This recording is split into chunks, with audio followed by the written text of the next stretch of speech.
Well, a hail and hearty good day, friends and neighbors, and how's that for a patriotic start to today's Grower Talks Independence Day Eve webinar titled Current Recommendations for Weed Management in Container Nursery Production. Or in layman terms, these are the weeds you've got, and here's how to kill them. I'm your host, Chris Beytes, and today's expert knows a whole lot more about weeds than I do. Not that I haven't grown plenty of them in my day, both as a private gardener and as a nurseryman, and I've pulled a bunch of them too. In fact, I was doing that this morning in my own landscape. But when it comes to ID and control, especially in a commercial nursery setting, we want to hear from an expert, and we've got one today. He is, nope, got to get my slides changing. Come on, Chris, click the button. There you go. He is Dr. Jeffrey Derr, Professor of Weed Science at Virginia Tech. Welcome, Jeff. Oh, good afternoon, Chris. Pleasure to be here. And it is what did just turn afternoon. You're actually broadcasting from the East Coast. Where specifically? Again, I work for Virginia Tech, located at a research in Virginia Beach. So Virginia you can Beach. go. Virginia Beach, with emphasis on the beach, no doubt. So. No, I'm sure not. And of course, well, here's the thing I've always wanted to know. When I visit greenhouses and nurseries with pathologists and entomologists, they're all extremely disappointed when they don't find bugs or diseases in the plants. So when you visit a weed-free nursery, are you equally disappointed, or do you think, aha, a grower who has followed my teachings? Well, I guess I'm like the pathologist and entomologist. I get excited when I see weeds. I'm not looking at the nursery plants. I'm looking for what's growing in the gravel and on the roadsides and whatnot. The weeds they don't want, the plants they don't want, in other words. All right. Well, and me, well, I am, you know me, Chris Beytes, editor of GrowerTalks, from the well-appointed offices of Ball Publishing here in West Chicago, Illinois. Now, a little bit of housekeeping before we dive into it. First, for Michael, who just texted or sent a Q&A saying there is no sound, here's why he has no sound. And of course, he can't hear me say this, but I hope he's reading it and he's following that as the rest of you seem to have done. Otherwise, there would be a whole pile of you typing messages to me about the sound. But I think we've got sound, and Michael will soon have sound as well, so he'll get that squared away. All right. Now, we also want to thank our sponsor today, BASF, for putting the free webinar. If you've got a question regarding sound or anything else as we go along, you can use either the chat area or the Q&A area. We'll either get to them as we go along if it's pertinent to the topic that Dr. Derr is on, or we'll handle them at the end. And I'll even share his email address if you get to anything that's really gets down in the weeds, pun intended, and you need to spend some time on that. Lastly, this webinar will be archived as quickly as possible after it's over, and that's the place to do it, growertalks.com/webinars. So that said, Jeff, you ready to go? All set to go. All right, take it away. Okay, thank you, Chris. Again, I'm a weed scientist with Virginia Tech. We're going to run through a number of items that will be important to you in terms of how do we manage weeds in containers. We can't cover everything in this hour, but there's a few books that I wanted to mention, and these are available online. I, along with my colleagues in the Southeast, have put together some nice IPM publications, and you see those listed. 2 were on shrubs, 2 volumes, 1 and 2, and then we have an IPM for deciduous trees that we did for the southeastern region, and a lot of the information in terms of weed management really pertains to the entire country. And at the bottom, you can see the website that you can go to download the chapters that you would be interested in any of these publications. And along with those IPM guides, we put out last year a pest control guide for the Southeast for nursery crops and landscape planting. So that has our recommendations. The part that I was involved in, of course, was weed management and in the container and field nursery production. We have information for greenhouse crops and landscape planting. So you can go to that website that I have listed on the bottom of the slide. And again, you can download that information for your use. Let's see. Just a real quick summary of what we're going to talk about in my presentation. We'll talk a little bit about weed identification. I won't cover every single weed that you will run across, but I'll cover some of the major ones that we see across the country. A little bit on prevention. How do we stop these weeds from getting established at a nursery? Sanitation is an important part of a weed management program. And then we'll get into various control strategies for those weeds. And just like with any pest, we have to identify what we're dealing with. We want to develop a control program. So we want you to identify the weeds, the common troublesome weeds, at your site. Easiest to identify plants is when they're in flower. That's not when we want to control them. We don't want to let them get to that stage. But if you do have some plants that have gotten that big, that's the stage we want to try to identify them. So we want to be able to identify the weed. We also want to know a little bit about its life cycle. Not as critical for container production as it is for field production, but we want to know if that plant's an annual, if that plant is a perennial, and when does it germinate, when does it actively grow, and we'll develop control strategies accordingly. Now, one thing I'll mention now, and I may mention it again later, is some of the weeds that we see in container production, we have these categories of summer annuals, winter annuals, but some of our species will overlap those categories, and also the environment that we create in containers with our daily watering practices. We'll have weeds that will persist later into the summer, for example, for a winter annual than what we would see in an outdoor field nursery. So keep that in mind as we go through these slides. Two books to mention, and there's other weed ID books out there. I'll just mention a couple of them that I use. Weeds of the Northeast out of Cornell University Press is a good guide to have on the shelf. Weeds of the South is newer. One difference between these two, several of the authors of Weeds of the Northeast work in the area of turf and ornamentals. Weeds of the South may be a little bit more geared towards row crops, agronomic crops, but a lot of the weeds that we deal with in, say, agronomic crops are also major weeds in the nursery area as well. So those are two to take a look at to have on the shelf.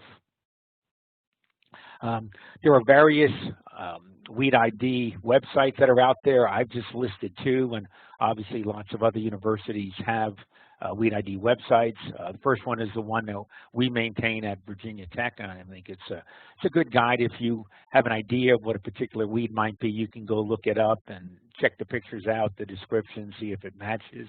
And those are, that Virginia Tech site covers weeds in all different areas, not just the nursery landscape area.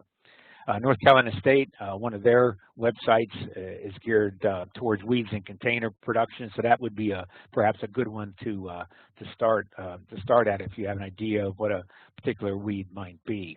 And again, there's other weed ID websites out there. I use this slide a lot in my talks and learn a little bit about weed life cycles. We have these categories. What we're dealing with right now are annual weeds. Summer annual weeds. Annual weeds are ones that complete their life cycle in one growing season. So the summer weeds are germinating in spring and in summer. The winter weeds are starting to germinate in, say, September, October, may get a second flush in early spring. So in terms of container production, mainly what we're dealing with is annual weeds, summer annuals, winter annuals.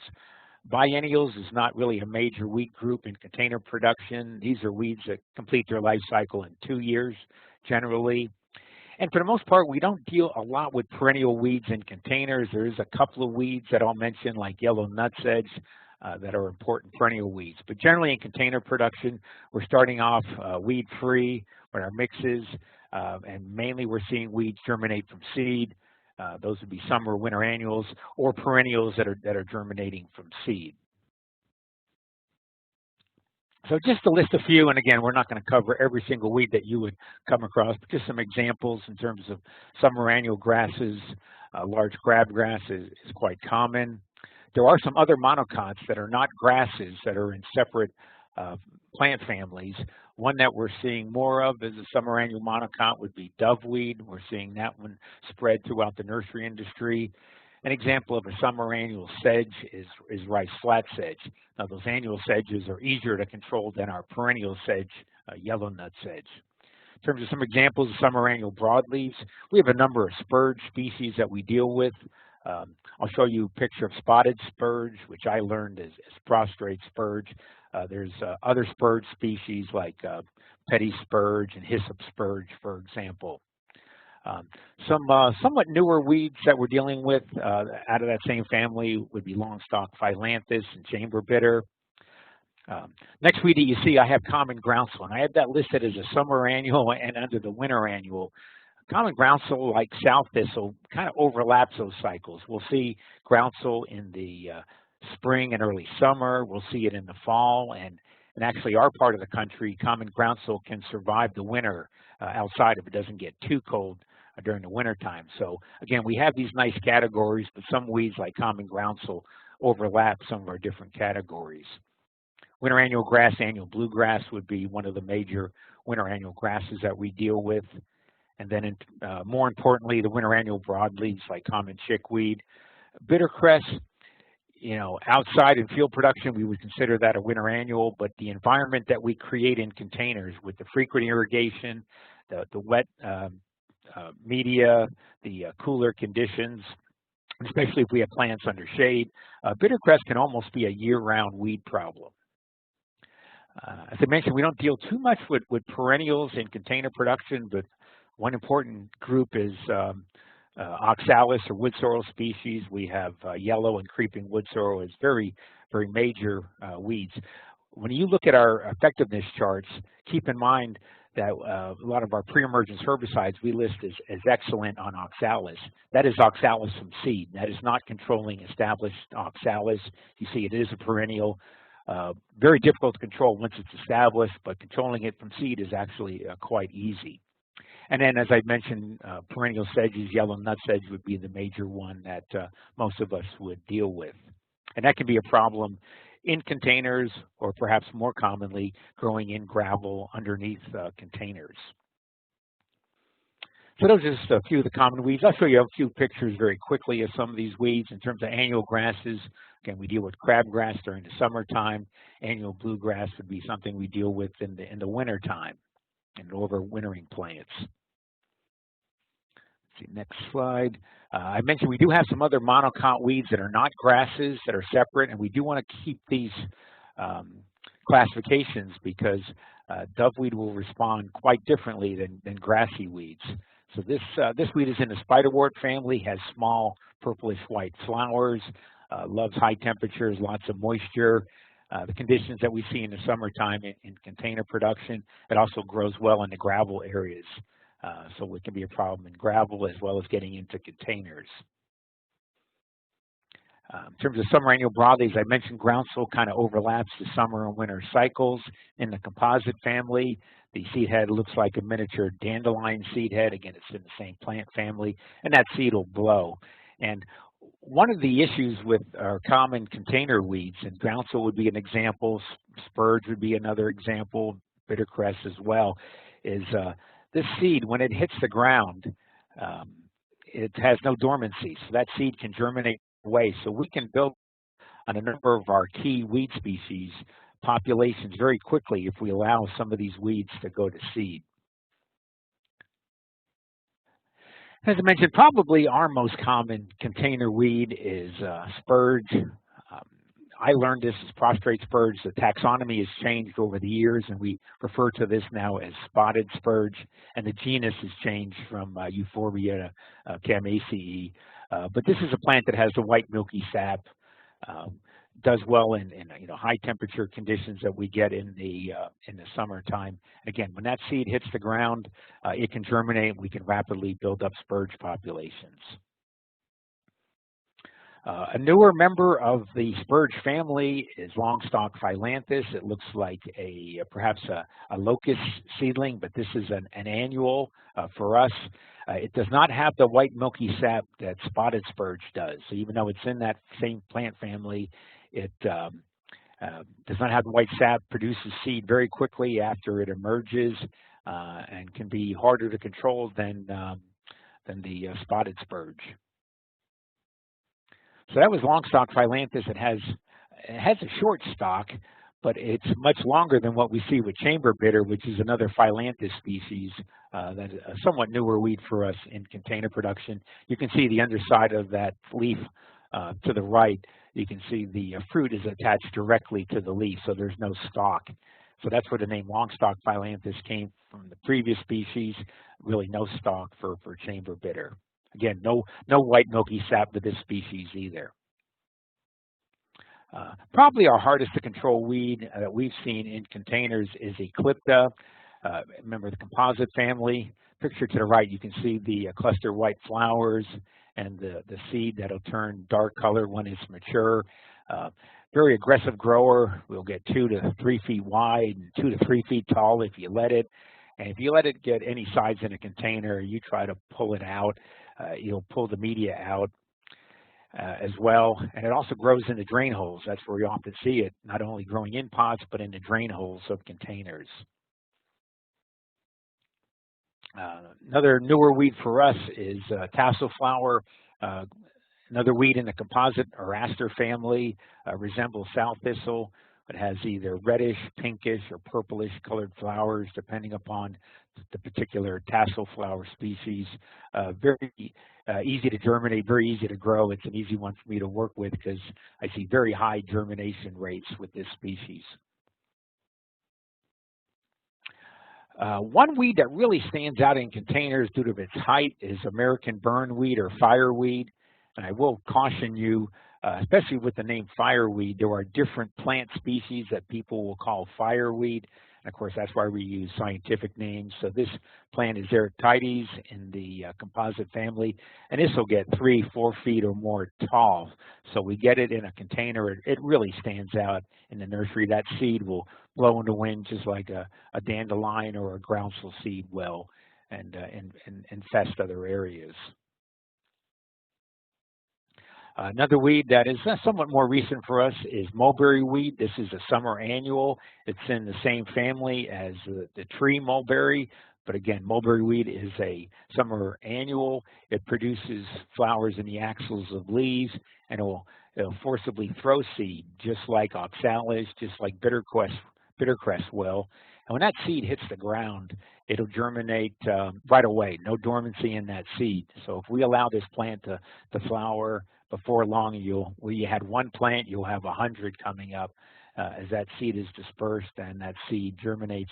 And this, like a lot of our other common container weeds, starts flowering when it's very short, a couple of inches tall, and this plant is flowering and producing seed. And in terms of, we have different bittercress species that we will find in container production. The picture to the left is Flexus Bittercress, and it gets that name. You can see how that stem bends, so it's somewhat, I guess you could say, flexible. And there's other bittercress species that we'll see. Again, just about a year-round weed with the conditions that we create with our daily irrigation in containers. You know, in my trials, I can control bittercress fairly easily, but I think the reason it's such a big problem is, again, it throws seed, 3-4 feet. So any surviving plants will produce seed. When that seed hits the ground, it'll germinate, and we can rapidly infest an area with bittercress. And in terms of another winter annual would be common chickweed. You can see the white flowers, the 5-notch petals of common chickweed. Very, very common weed problem in a lot of different areas. As I mentioned, we don't deal too much with perennial weeds. There's a few that we deal with, and a common group would be oxalis species. I have creeping woodsorrel on the left and yellow woodsorrel on the right. And actually, these can hybridize, so we can get some hybrids of woodsorrel species. So they spread readily by seed, and that's how we can control it readily by seed. But once it's established, very difficult to control even with hand weeding because of the rhizomes that it forms. We have to get the entire plant, not only what's above ground, but also what's below ground to eradicate this plant from a container. Not in the clover family. It may look like a clover, but it's in a totally different plant family. And as I mentioned, Another weed that we deal with that's a perennial is yellow nutsedge. We don't feel it really spreads by seed, that it spreads by underground rhizomes and tubers. Will go dormant in the wintertime and regrow when temperatures warm up in the spring. Very shiny green leaves help to identify nutsedge. I know I hear people in my state will call it nutgrass, and I don't like that term because it's not a grass, it's a sedge. Various reasons for using the term nutsedge. One is we need to use a sedge herbicide, and most grass herbicides do not control yellow nutsedge. Separate it from grasses. Keep in mind that sedges have edges. Sedges have triangular stems. Grasses have either round or flattened stems. And again, we'll get yellow nutsedge growing in gravel areas, and that's one place it can be a nuisance in container production. Okay, so those are just a few of the common weeds, and I know some of you are dealing with some other weed species we haven't talked about, but if you look at some of the guides that I mentioned, you'll see descriptions of some of the other weeds that we'll see in containers. Okay, so we have these weeds that we know are problems. How do they get into containers? Well, one place is contaminated growing media. If we allow weeds to flower, set seed nearby or in our piles of our pine bark or other growing medium, that's one source. We have weeds like common groundsel that's growing in the perimeters of the nursery or in nearby fields. The seed can blow in and contaminate nursery stock. If you're reusing pots or flats, we can have weed seed that's remaining in those flats after you, pot up those plants that were growing in that container. So any bit of growing medium that's stuck inside that pot, there may be seed attached to it, and that can introduce seed into the next plant that you put into that container, into that flat. So really one of the keys with container weed control is controlling weeds in propagation houses. If we have contaminated liners with weeds like oxalis or bittercress, we plant them, say, outside in outdoor containers. We may be moving weeds in with those transplants. So very important to maintain good weed control in propagation houses. So if you buy in your liners, one thing you want to check for is any hitchhikers coming in on those liners. We're shipping nursery stock liners all over the country. We're bringing in liners from outside the United States. And that's how some of our new weeds get introduced into the nursery industry, by coming from other areas. So check them. If you see anything unexpected coming up, you want to hand weed that immediately. Don't let those weeds go to seed, or else you may be fighting that weed for a long time. Maybe a reason to produce your own liners. You have a little bit more control over weed management in propagation. So we want to start off with a clean mix. Again, if we have a contaminated batch of pine bark or other growing media, we're going to be fighting an uphill battle to control those weeds as they germinate. So you want to have bark that's free of weeds, clean pots, clean flats. Again, inspecting those liners for any hitchhikers. And again, common source of weeds in outdoor production is through propagation. You can see I have creeping woodsorrel, bittercress as an examples of weeds that will commonly grow in greenhouses, in flats where we're trying to root cuttings. And if you look at that picture on the right, you transplant that ornamental. You see there's some bittercress seedlings at the base of that plant that you'll be planting along with it, as well as seed that's contained in that potting mix that once those seed receive water, you're going to fertilize those pots, we'll start getting weed growth in those containers. Here's just an example of that. This is some pots that we were reusing, and you can see that pot on the left. There's a oxalis plant that's growing out of the, there's a little crack in that pot, and it's growing out. You look on the inside, you can see roots growing inside that container. So obviously that was some seed that was left in there from a previous planting, and a little bit of soil in that pot, and that was holding seed that can then germinate. So important in propagation houses and greenhouses, overwintering houses, that we want to control weeds. Sanitation, very important, not only controlling weeds inside the greenhouse, but on the outside to prevent weeds from having seed blowing into the greenhouse that can infest those areas. So we'd like to see, concrete floors, so we're not having weeds germinate in soil inside the floors of a greenhouse. You could look at a landscape fabric if you do have soil floors in the greenhouse. Again, we want to inspect any plants that we're bringing in, especially from other parts of the country or from other countries. One option is to steam sterilized media, pots and flats, and we'll talk a little bit about treating flats in a minute. May have the opportunity to allow greenhouses to dry out between crops, and that'll kill off a lot of existing weeds. So then you're just dealing with weeds coming back from seed. So we can try to clean up our pots and our flats to try to remove any remaining growing medium, as well as removing weed seed. So in terms of steam sterilization, here's some numbers to look at, and it's kind of a relationship between temperature and time. The higher the temperature, the shorter amount of time that we need to disinfect those pots. So you can see I have 160 degrees Fahrenheit for 30 minutes.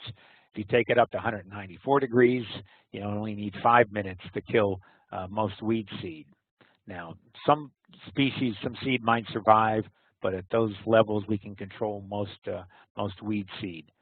Cleaning up pots, flats, if we can dip them for 10 minutes at 185 degrees, we will kill most weed seed, either remove it or actually kill it. Soaking pots in cold water, we're not going to be killing weed seed with cold water, and we may not remove all weed seed from those pots. And this is some information that James Altman had published in GrowerTalks. If you want to go back and read his article to get a little more information on steam and hot water treatments. Something else you might consider is, well, can I use herbicides in greenhouses and overwintering houses? Well, that's a quick way to get into trouble with a lot of our herbicides. So right now, we do not have any pre-emergence herbicide registered for use in pots in a greenhouse or overwintering house. And one of the reasons for that is trapping of vapors that can cause injury to our desirable plants. We have a covered structure, and in the wintertime, we're not having air circulation. So if we put a volatile herbicide inside a covered house, under warmer temperatures, that herbicide will volatilize. We have those vapors trapped. And if we have actively growing plants, we can get injury. And one chemical that I talked about is trifluralin. Outside, we can use it on a wide range of herbaceous and woody plants outside with no problem. We take that same herbicide, put it in a greenhouse, we can get trapping of vapors and injury that we would never see outside. We do have one herbicide that is registered for treating gravel under benches, and that's Marengo. The general consensus is not to have desired plants present at application. Marengo sprayable does have some foliar action, so we don't want to be getting it on plants. But if we have an empty house, we can treat a house with Marengo. We want to irrigate to activate that herbicide. Wait a day or so before we move any plants into that greenhouse. So you can take advantage of utilizing Marengo in that case, and that'll do a pretty good job in a lot of our common annual grasses and broadleaf weeds from seed. So again, we do not have pre-emergence herbicides that we can use in pots in a greenhouse. We do have some mostly non-selective herbicides that we can use under greenhouse benches to clean up weeds that would be growing, say in soil or whatnot underneath our benches. Reward and Scythe are strictly contact herbicides. Finale is contact with a little bit of systemic action, and glyphosate, commonly sold under the name Roundup, is a truly systemic herbicide. Now, the labels for glyphosate will say that you need to remove desirable plants from the greenhouse before applying it. It's not that glyphosate is volatile. The concern is if you have fans going in the greenhouse and you're spraying glyphosate, you may get some drift onto desirable plants and cause injury. The only selective one that I have listed here is Envoy Plus. and that can be used for controlling crabgrass and annual bluegrass that you might see in a greenhouse. It's not going to control any broadleaf weeds. So strictly controlling true grasses, won't control other monocots like doveweed. So very limited what we can do in a greenhouse or overwintering house. Sanitation, we want to control weeds, again, in propagation houses. We also want to control weeds in our gravel areas, our roadways, areas around bark piles. Again, we'd like to have our bark sitting on a concrete pad. That way, when you're scooping up that bark, you're not pulling up field soil that'll contain weed seed that we're putting into in a container. So you can see areas where we allow weeds to grow in the edges of our container pads, or after a crop is finished. We want to clean those areas up because that's one of the sources of weed seed. Another thing I should mention about when we get into talking about pre-emergence herbicides, I have some of my colleagues sometimes will say, "Gee, we put out a pre-emergence granular herbicide. A lot of that falls between the pots and that's wasted." And I disagree. I think that's where a lot of our weeds are coming from, is in that gravel underneath those pots. So we need to control weeds in our pots. We need to control weeds in our gravel as well. We also want to control weeds on the perimeter of the nursery, and hopefully you don't have these weeds growing in your neighbors' fields nearby. A number of our common container weeds, that seed will blow in the wind and infest containers. One for us is groundsel tree. That's the left picture. The middle picture, again, is common groundsel, and the one on the right is horseweed. All three produce seed with a plume that'll blow in and infest containers. We want to try to stop that by controlling weeds in our roadways and alleyways, areas between houses. So what are we going to do? We want to control those weeds growing again between our houses, other what we consider non-crop areas. Well, obviously glyphosate is one non-selective post-emergence that you can use, sold under the name Roundup. There's lots of other trade names for glyphosate. And a pre-emergence that I like to include with glyphosate is SureGuard. Pretty long-term control of annual broadleaf weeds and pretty good control of annual grasses. Won't control yellow nutsedge, but it'll control a lot of the common annual weeds that we see. Now, you've got to be careful if you're spraying glyphosate plus SureGuard. Obviously, the big concern there is drift of glyphosate. So if we can do it around houses when they're covered, before we uncover those houses, we don't worry about drift onto desirable plants. Or during the growing season, we've got to be careful, obviously, with that combination to keep it off of our desirable plants. But that's a good combination to look at. There are other products that you can use in that case. I mentioned Tower. You could add that to SureGuard because Tower will suppress yellow nutsedge, and we'll see that growing in gravel areas and whatnot around a container nursery. You could do a combination of Marengo with a post-emergence herbicide as well for general weed control around the nursery. And there's other products too. I think I'll mention a few more at the end that you can treat areas around the nursery to cut down on that source of weed seed. Jeff, tell us again what SureGuard adds when you mix it with the Roundup. Well, Roundup is only going to control what's up. So once Roundup glyphosate hits soil, it's bound up and inactivated. So it won't control anything that germinates after application. SureGuard is both a contact post-emergence herbicide and a fairly long residual pre-emergence herbicide. So depending upon the rate, we can get 3 to 6 months or more pre-emergence control of weeds germinating from seed by adding in SureGuard. So what you're doing is you're extending that length of control. The glyphosate is killing what's up. The SureGuard is preventing additional weeds from germinating later. Could you use that in a greenhouse or another covered structure? Well, the one that I mentioned previously was Marengo. That would be the one that has a label for use inside covered structures. Gotcha. We don't have a label for SureGuard use inside, covered structures. So this would be, the SureGuard would be something that we would use outside of our houses. You could do it while, again, the houses are covered up, or you could do it outside during the growing season. But no, we don't have a label inside a covered house for SureGuard, but Gotcha. we do for Marengo. All right, thanks. That's a good point to clarify. Okay, so that's something we can do, you know, around the nursery. What do we actually do for weed control in container production? And we'll talk about some cultural things as well as pre-emergence herbicide application.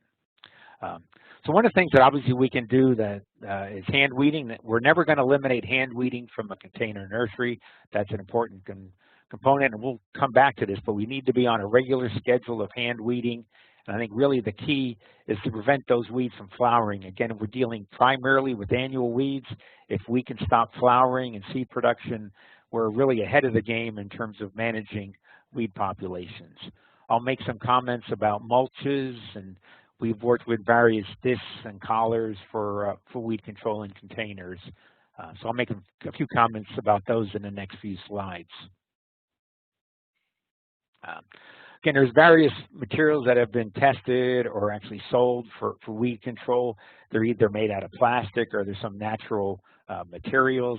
Actually, the one picture to the left was a product we tested that was actually made out of human hair. And apparently there's some nitrogen in human hair, plus it was serving as a physical barrier to weed growth. Basically what we've seen with the collars that we've tested is they generally prevent weeds from coming up through the material where we see weed problems. And you see this in the picture on the bottom right, is if that fabric or collar doesn't completely touch the edge of the pot, we're getting weeds that germinate between the fabric and the edge of the pot, or we have to have a slit to get that mat, that collar around our nursery plant, so weeds will find that opening in that slit, any opening around the perimeter, and will grow and be a problem. Another thing that we've seen with some of the plastic materials is they have blown out of pots in wind, so that was an issue with some of the lighter materials. Are some mulches that can be looked at. One that we've done work with recently is rice hulls. I mentioned we can't use pre-emergence herbicides in pots in a greenhouse, but we can use mulches. And another advantage of mulches is they don't affect root development. The reason we can't use a lot of pre-emergence herbicides in propagation is they're root inhibitors. So a root inhibitor in containers, but we can use a mulch that's not going to affect root development. So I think there's a real place for mulches in propagation, and we don't worry about volatility like we do with certain herbicides. So one that has gotten, I think, a lot of interest recently is rice hulls. Again, have a place indoors in propagation. We've also looked at them outside for weed control. Putting them out when it's windy can be a problem, and you do need labor, obviously, to apply it. We'd like to see an inch or more of rice hulls in the pot. Myself, as well as others, have looked at different depths: 1/2 inch, 3/4 inch, 1 inch, and the deeper the depth, the better weed control we get. So we'd like to see an inch, which means you have to leave an inch in that pot above the growing medium, to hold that depth of pine bark. I've got some numbers here to look at. How much you need per tray gallon or a 3-gallon pot. You need 5 cups for a 3-gallon. Rough estimate on cost of a 50-pound bag. So you're looking at 4 cents per gallon or 13 cents per 3-gallon. Going to be more expensive than a pre-emergence herbicide. But again, there are some advantages to using something like rice hulls for weed control. We've seen generally good weed control. Once they get in the pot and get settled in with irrigation, they tend to stay in the pot and provide a nice barrier. Talked about hand weeding. We want to stay on a regular schedule. We want to prevent weeds from flowering. Some people will put out a pre-emergence herbicide and then they'll wait 8 weeks. Then they'll do their hand weeding and then they'll come on with the next application of a pre-emergence. Well, some of our weeds can flower, can germinate, produce flowers and seed before that 8 weeks are up. You can see some examples. Spotted spurge germinated 6 days after being dropped from the original plant. Can flower 2 weeks later. You've got 5 days later, it's producing seed pods with mature seeds. So within a matter of just a few weeks, Any escape weeds can start flowering, producing seed, so you've got a bigger problem. So we'd like to see people go out every 2 weeks and go through and hand weed, and then you're stopping weeds before they really have a chance to flower. And when you hand weed, you need to get rid of those weeds, get them out of the nursery. I have an example of groundsel. If we pull it up and just leave it sitting on the fabric or on the gravel, those plants can kind of hang in there long enough that seed can, those seed pods can open up, that the flowers can continue to open, and that seed can blow around. So we need to pick up those weeds, get them out of the nursery, get them away from our production areas. And then besides hand weeding and these other cultural items, we're going to be looking at especially pre-emergence herbicide applications in containers. We don't have many post-emergence herbicides, so predominantly we're relying on pre-emergence herbicides. These are chemicals that are applied prior to weed emergence. And in most cases, our pre-emergence herbicides don't control weeds once they're already up. There'll be some exceptions to that. So in terms of using pre-emergence herbicides, and this is kind of the major way that we will try to prevent weeds from getting established in containers. As soon as we uncover in the spring, again, we can't use these herbicides in overwintering houses that are closed up, but once we uncover, we want to hand weed, come on with an application in spring, and we're going to repeat that application every 8 to 12 weeks. It's going to depend on what herbicide you use, your irrigation practices, maybe the type of media you're using, so you have to determine how frequently you need to reapply a herbicide. Another important one is treating 2 weeks before you cover in the fall. Again, we have concerns about herbicide volatility, so we want to come on with the pre-emergence 2 weeks before we cover, give plenty of time for those vapors to dissipate, and then we can cover up those pots. And the advantage of doing that is we will get pretty good control of weeds that might germinate in late fall or during the winter time or in the early springtime before we uncover. So I think that's an important application there before covering. And where we can, we would like to avoid applications during active growth. We'd like to treat dormant plants or plants that have kind of hardened off. When we have plants that are flushing with young, tender leaves, that's when we have a greater potential for injury from a pre-emergence herbicide. And formulation makes a difference. In general, we're going to have greater safety with granular formulations than sprayable formulations. Of course, granular formulations are more expensive. But you take a herbicide like Ronstar, available in granular and sprayable form, Goal, which is a sprayable formulation, and it's an active ingredient in a number of our granular herbicides. And we have Broadstar, which is a granular form. It's in sprayable form, the same herbicide under the name SureGuard. When we make these herbicides as granules, they're much, much safer. If you look at the labels, we can treat many more species with Ronstar granule than we could with the sprayable Ronstar.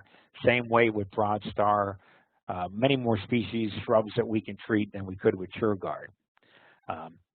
Some of the problems we've seen with certain products in terms of sprayable formulations, we've sometimes reduced flowering in certain annuals where we haven't seen that problem with granular formulations. The flip side is we tend to get better coverage and better weed control with sprays and granules. Hard to get good, even distribution of a granular product. So again, key with granulars, and you're using a lot of granulars probably in your operation.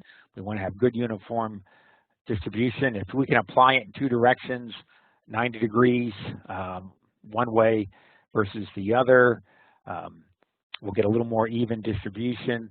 Depending on when you change products from one granule to another formulation of a different herbicide, we need to calibrate for that particular granule. Some of our granular herbicides can cause a contact burn if they hit wet foliage. If there's dew on the foliage and those granules stick, we can get burning with certain herbicides like Rout, Broadstar, OH2. So we've got to apply them to dry foliage, and we want to irrigate immediately or use a leaf blower. We got to get those granules off the leaf surface so we don't have that potential for injury. Here's a schedule. This is something to look at, and there's lots of other schedules you could come up with, but think about the crops that you're growing, as well as the common weeds that you have. And here's something to think about. This is a program for woody ornamentals, not herbaceous plants. But early in the spring, after uncovering, common groundsel is a key problem. So what are the best herbicides for common groundsel? We'd like to have a product with oxyfluorphan in it, and I'll mention some of those products. Indaziflam is Marengo, that's good on groundsel. Flumioxazin would be Broadstar. Those are going to be some of our best products on common groundsel. Now we get into the summertime where you're dealing with Spurge, and again a newer weed, doveweed, as a troublesome product. Some of those ones that I just mentioned for groundsel aren't the best on Spurge. The best that we've seen in terms of products for controlling Spurge is Tower, which is a spray, or Freehand, which is a granular formulation. Both of those chemicals have also done well on doveweed. So look at that perhaps as your summer application. Then in the fall, where you have things like chickweed and annual bluegrass, you could look at something like Snapshot, which is isoxaplin plus trifluralin, one of our dinitroanilin herbicides.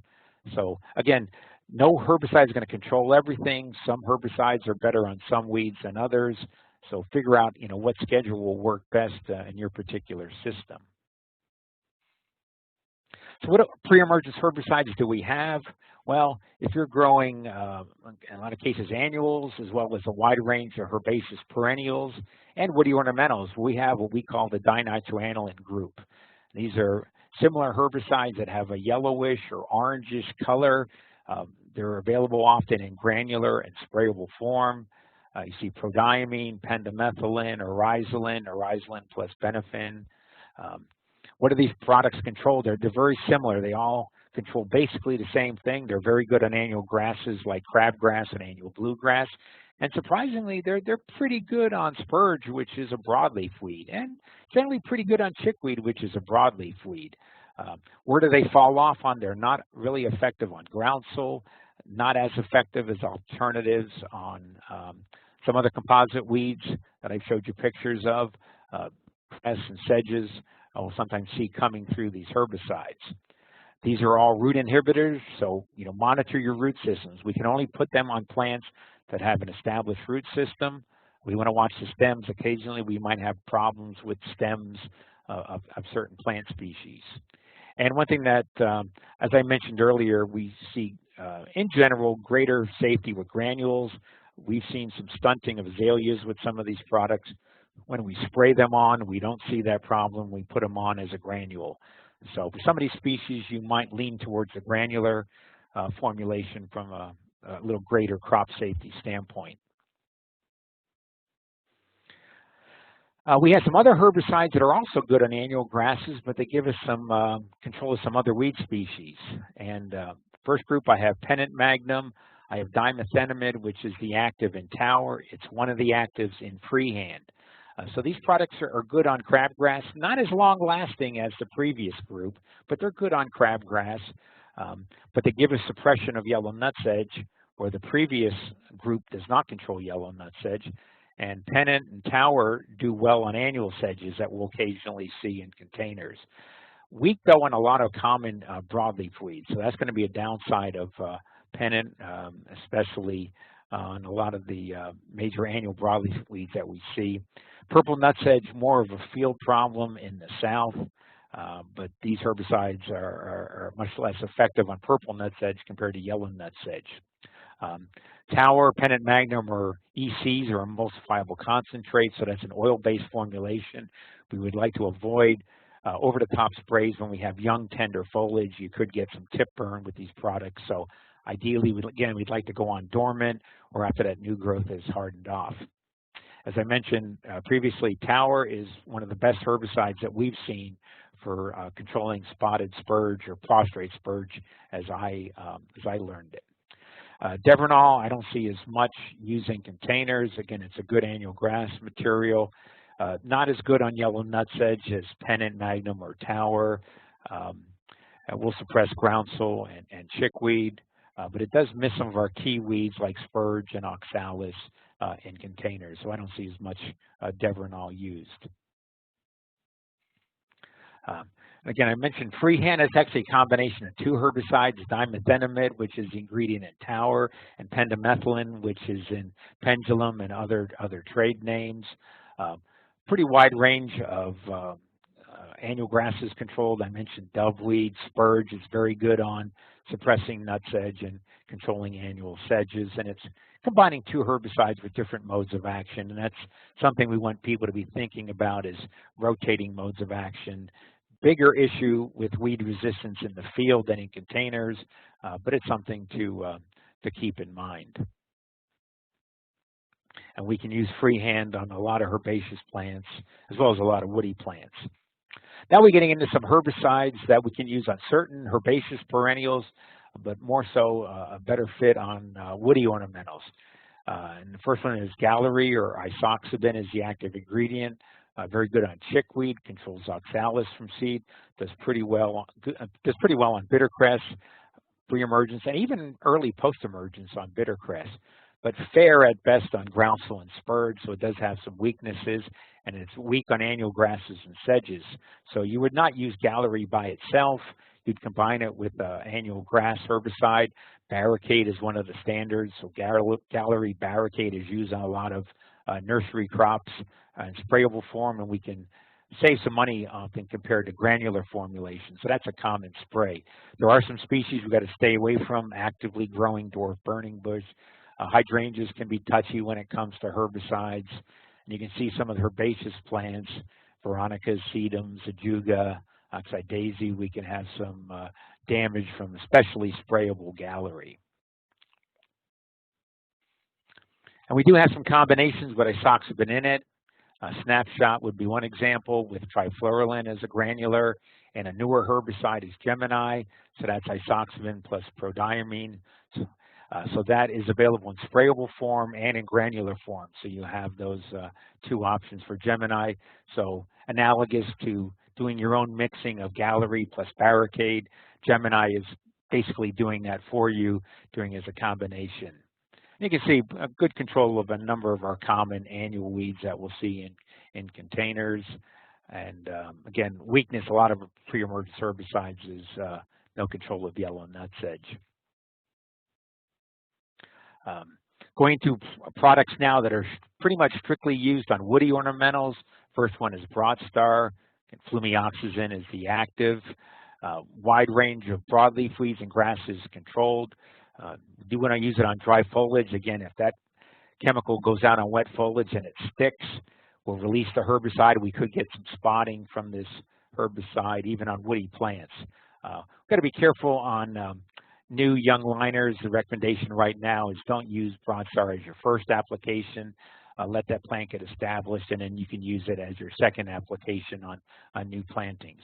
This herbicide is also sold under sprayable form as SureGuard, but SureGuard has quite a bit of post-emergence effects, and we cannot use it over top of most nursery crops. So that SureGuard kind of fits better for field production of trees and non-crop uses, as I mentioned. Advantage of Broadstar, not a root inhibitor. Another one that's an older product is oxadiazone or Ronstar, good on crabgrass, oxalis from seed, bittercress, and willow herb. But its weaknesses is fair at best on groundsel, weak on spurge, and basically very poor control of chickweed and other members of that plant family. But an advantage of Ronstar, it, like Broadstar, is not a root inhibitor, so we don't have those concerns with damaging root systems like some of our previously mentioned herbicides. And then we've got a lot of granular herbicides for woody ornamentals that are combinations of a broadleaf herbicide, either isoxaben, oxaflorphine, or oxadiazone, with a grass herbicide, trifluralin, oryzalin, pendimethalin, prodiamine. Those are all annual grass control materials. So you see products like Snapshot, which is an isoxaben trifluralin mix. We have the oxaflorphine combinations, Route, sold as OO, OH2, or biathlon. And then essentially a Ronstar Barricade combination would be Regal Star. So combinations, we get herbicides with two different modes of action and broader spectrum control than any one of those by itself. One of our newest container field nursery herbicides is indaziflam. The one for container production would be Marengo G, the granular formulation. And you can see the loading is very, very low. This is a very active molecule, and I think one of the challenges is taking a herbicide with such a low use rate of the active ingredient and getting it evenly dispersed over a container. It does control many annual grasses and broadleaf weeds, and it has a different mode of action than the previously mentioned herbicides. But it is a root inhibitor, like the dinitroanilins. Even though it has a different mode of action than the dinitroanilins, it is a root inhibitor, so we can't put it on newly rooted cuttings or plants with a poor root system. We've caused severe injury in hydrangea, so that's one of the woody ornamentals you need to stay away from with Marengo. Generally, we can't use it on herbaceous species, and it does have, especially in sprayable form, some post-emergence effects, so we would, again, rather not apply it during bud break, either dormant or as that new growth is hardened off. We also have the sprayable form Marengo that's available, but again, that has significant post-activity, so for the most part, we're not going to use it in containers. It's more something that we'd use in field production of trees as a directed sprays. But you can see of that herbicide, 0.036, 0.075 pounds active ingredient per acre. Incredibly low use rates for indaziflam. But again, the liquid is more field production. The granular would be the one that would fit woody plant production in containers. We really lack post-emergence herbicides for container production. Now, if you're growing conifers, pine, spruce, etc., we do have a couple of herbicides you can look at that'll give you pre-emergence control. And what we mean by early post-emergence is controlling weeds that are, say, 1-2 inches tall. Goal will control most broadleaf weeds. It's not going to do well on chickweed and not going to do well on annual grasses or on yellow nutsedge, but it will burn back most broadleaf weeds. One that has even greater activity is SureGuard. SureGuard is basically a Hutter Goal, in my opinion, with longer residual and maybe more active overall as a post-emergence. We've controlled most container weeds with SureGuard, doveweed included in that group. We've controlled pretty large spurge with SureGuard. Again, like Gold, not as great on chickweed or annual bluegrass. But again, this is pretty much conifers. And again, with conifers, it has to be dormant applications or after that new growth has hardened off. We can get tip burn if we apply this as those conifers are breaking out in the springtime and we have those young tender needles. We can get tip burn with these two products. And we're not going to use it on other woody ornamentals. In terms of grasses, we can control grasses selectively in our broadleaf ornamentals and our non-grass monocots. We do have 3 main herbicides for controlling annual and perennial grasses. So we can control crabgrass with these products, goosegrass if we get it in containers. So you have flazopop, which is sold as Fusilade or Ornamex, Sethoxydim sold as Segment, Clethodim is Envoy Plus. They only control members of the grass family, and that's why I said don't call yellow nutsedge nutgrass because it's a sedge, not a grass. And these herbicides have no effect on sedges, rushes, other monocots, or basically any broadleaf weeds. So only controlling true members of the grass family. In some cases, we need to add an adjuvant, for example, with Fusilade or Ornamex. We generally recommend a non-ionic surfactant, especially in the summertime. If you do grow ornamental grasses, you got to keep them off of ornamental grasses if you could get injury. And of this group, if you're dealing in the wintertime with annual bluegrass, the only one that really works is Envoy. Fusilade will injure annual bluegrass, not control it, and Sethoxydim will generally not control annual bluegrass. And as I mentioned, we do have some non-selective herbicides we can use for general weed control around the nursery in our alleyways and gravel areas and whatnot. Glyphosate, again, off patent, lots of different trade names for that material. Glufosinate is another option, sold as Finale. Diquat is Reward. Pelargonic acid is Scythe. So these are herbicides to control emerged vegetation. And then in general, we would like to add a pre-emergence to that. I mentioned SureGuard being an option. You have other pre-emergence herbicides that could be used. Caseron is one that is best applied in the wintertime because it's somewhat volatile, but we can put it down in, say, over the top of granules, gravel areas when you don't have existing plants there, and get it activated by rain, and it'll control a wide range of weeds as well. So something to think about if you're going out with something like Roundup. Think about adding a pre-emergence with it to extend that level of control.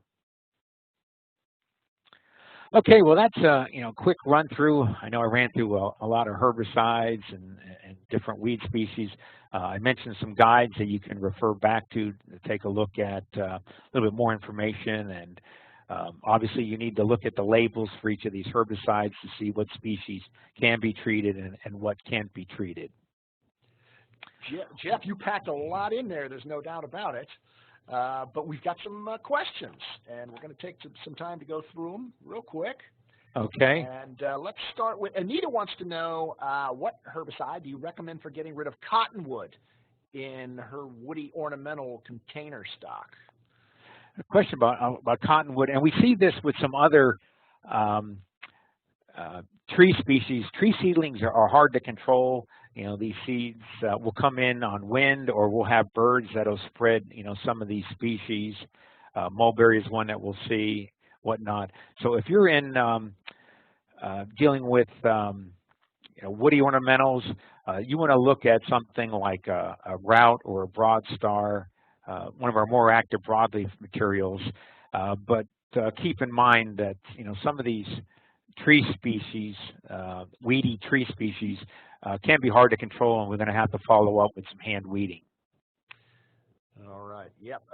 Terry says, I keep being told to rotate my container granule herbicide because the weeds will develop resistance. They're shipping within 12 to 18 months. So is resistance a problem? Question about resistance on a crop like this. Right. I think, it's a much, much bigger issue in field production, where we're growing a crop for multiple years, and if we use the same herbicide over and over again, we do have horseweed that's resistant to Roundup, for example. We do have other weeds, more in agronomic crops, that develop resistance to Roundup and some other herbicides. I don't think it's as big an issue in container production because we're not keeping plants, containers, for multiple years. If we do use the same herbicide multiple times during the year for multiple years, I think we do have that potential to build up some resistance. So I think it would be good to rotate, not every other application, but work in some different herbicides with different mode of actions. I think that's a good procedure to follow. And I think, as I mentioned on the one slide, different herbicides work on different weeds. So the other issue, not just weed resistance, but another issue you have with using the same herbicide over and over is if that herbicide is weak on a particular weed, that weed will build up. So it's not just weed resistance, but weed shifts, and will build up weeds that aren't controlled by that herbicide. So going to different herbicides will help address weed shifts and building up one particular weed species. The other thing about weed resistance is the granular herbicides that are combinations of herbicides with different mode of actions. We're much less likely to get resistance when we're using a product like a route, for example, that has, or a freehand that has herbicides from two different modes of action, as opposed to using a single herbicide again and again and again. Yeah, and using a mix of herbicides lets you see what's most effective in your particular situation on your weeds as well. So, Len wants to know rates for SureGuard, which you have talked about a little bit. Anything? Question for rates for SureGuard. Obviously, we'll get longer residual with the higher the rate. Just as a ballpark number, 10 ounces of the water dispersible granule per acre would be a good number to look at. Save on cost. Some people might lower that rate, but that's a ballpark number, 10 ounces per acre to look at with SureGuard. And again, for non-crop control, we want to add something like glyphosate to it. All right. Vern is interested in what you had to say about rice hulls and is asking about 30-cell liner trays, using it on that, and how deep would you go? Well, the question on depth, obviously the deeper the depth, the better the weed control. And we've looked at a 1/2 inch, 3/4 an inch, and the deeper the depth, the better the weed control. Because it's a physical barrier, and also the advantage of rice hulls is that that surface is drying out, and that's where most of our weed seed is germinating from, that surface. It's not going to, a lot of these weeds can't germinate from 2-3 inches down in the pot, so they're germinating close to the surface. So if we have a 1/2 inch layer of something like rice hulls, that's going to dry out and not really support weed growth. But that's going to be a challenge in smaller containers. You've got to leave that room for that amount of rice hulls. Yeah, I wondered if rice hull was just a barrier and why the weed seeds would just germinate on top of it, but there's no moisture being held there. That's the reason. Exactly, and we can do it not just with rice hulls, but we can do larger particles of, say, pine bark or something. We want to keep that surface dry, and by having a larger particle mulch, that is drying out and not going to support weed growth like a very a fine pine bark would. Very good. Okay, Jimmy is asking about horsetail. Any suggestions for herbicide against horsetail? The question is horsetail, and that's generally a weed that we see in, say in field areas, and it'll get into landscapes. We look at things like woody ornamentals, casseron, and in some of those situations where we can use it.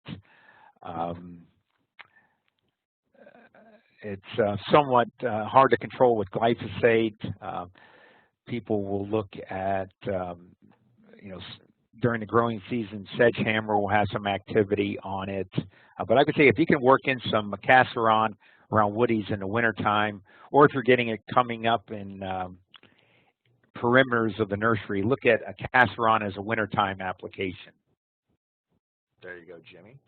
Javier is asking about controlling broadleaf and grass weeds with herbicide in a shade house where there are ornamental grasses being grown. He doesn't want to cause toxicity to the ornamental grasses. Question about what to use in ornamental grasses. I mean, one herbicide that we feel pretty good about is pendimethalin. You could use Pendulum 2G, for example, would be an option that we can use in a lot of ornamental grasses.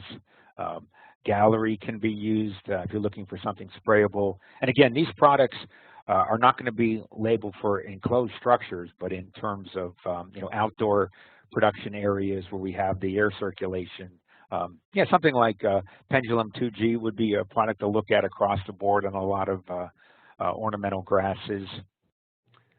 All right. Michael's asking about weeds coming from irrigation water out of a pond. Have you seen that happening?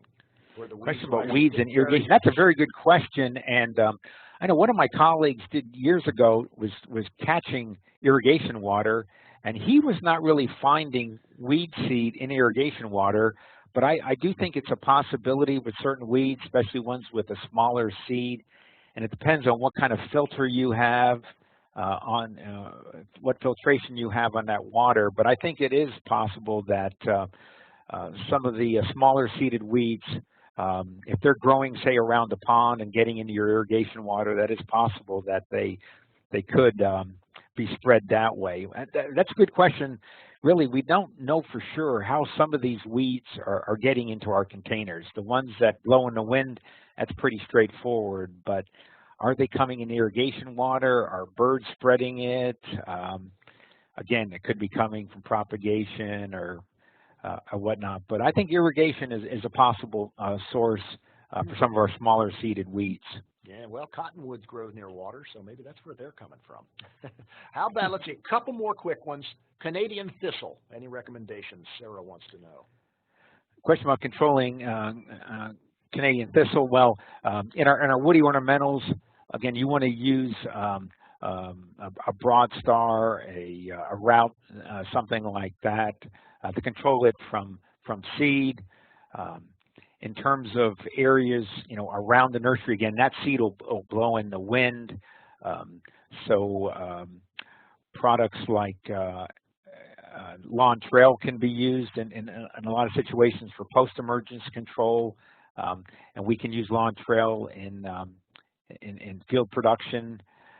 So look at that as a post-emergence for cleaning it up around the nursery. Again, we don't have a post-emergence for Canada thistle in most of our container nursery stock, so we're going to go after it with pre-emergence herbicides like a broad star, and then hand weeding, and then trying to control it, in the perimeters of the nursery to try to prevent that seed from blowing in.